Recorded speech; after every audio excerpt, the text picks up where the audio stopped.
These are the productive hacks that I use for my programming sessions, and I'm going to talk about them today, so let's go.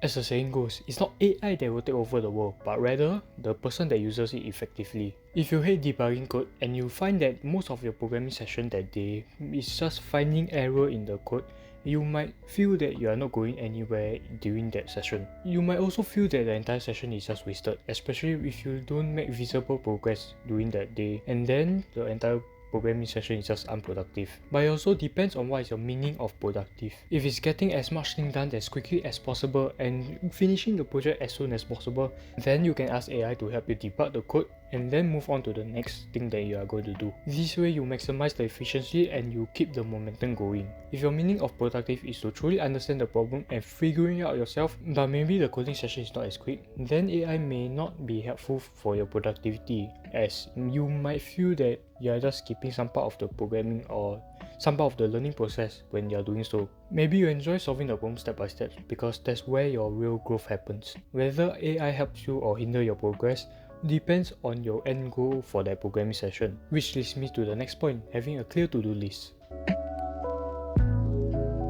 Everybody knows that having a to-do list instantly makes your day better. Instead of constantly figuring out what to do next, you have a clear plan, a roadmap of tasks to follow. It saves you time, mental energy, and the frustrating feeling of not knowing where to start. You can do the same for programming. Instead of planning the entire day, you plan your specific programming session. Think of the next major task and then break it down into more smaller and bite-sized tasks. This helps you prevent overwhelm and give you a clear sense of direction. So for example, if by the end of the programming session you want to finish setting up your project, instead of writing setup project on your to-do list, you break it down further, like setting up API routes, setting up calls for backend and front-end communication, setting up front-end React app, etc. You can go even more in depth, like setting it up back-end can be broken down into allowing the app to listen to port 5000, then connect to database, then set up the schema, etc. etc. By breaking it down like this, you are literally taking baby steps as small as possible. You might be asking, why does this work? Firstly, you remove the mental burden of thinking of what to do next constantly. The steps are so clear and small that following them becomes almost brain dead simple. You don't have to overthink and you save your energy for actual coding. Secondly, finishing each task gives you a small little dopamine boost. Each completed step that you complete gives your brain a little hit of motivation, making it easier to continue working. Instead of feeling overwhelmed by one massive task, you get a sense of progress with each win.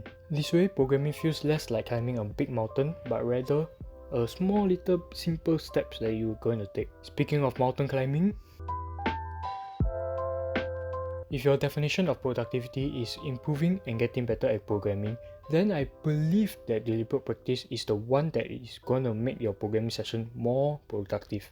A good violinist doesn't just play the song that they are good at and magically become the best in the world. Instead, they focus on their weakness and practicing the difficult techniques over and over again. They repeat the hard parts, not just the fun and familiar ones. This is deliberate practice. It's intentional, targeted improvement over time. But over time doesn't mean the actual time that passed by, but it should be the amount of time practicing deliberately to get better. There's a difference between 10 years of practicing and 10,000 hours of practicing. In the book Grit, this is how the author writes about how experts practice. First, they set a stretch goal, zeroing in on just one narrow aspect of their overall performance. Rather than focusing on what they already do well, experts strive to improve specific weakness. They intentionally seek out challenges they can't yet meet. Second, experts strive to reach their stretch goal with undivided attention and great effort. As soon as possible, experts hungrily seek feedback on how they did.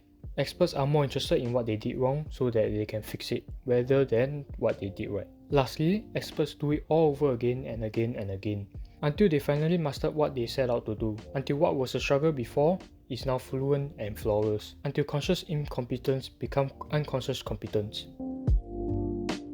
So yeah, this is how you can make your programming sessions more productive. Anyways, that's my opinion. Bye.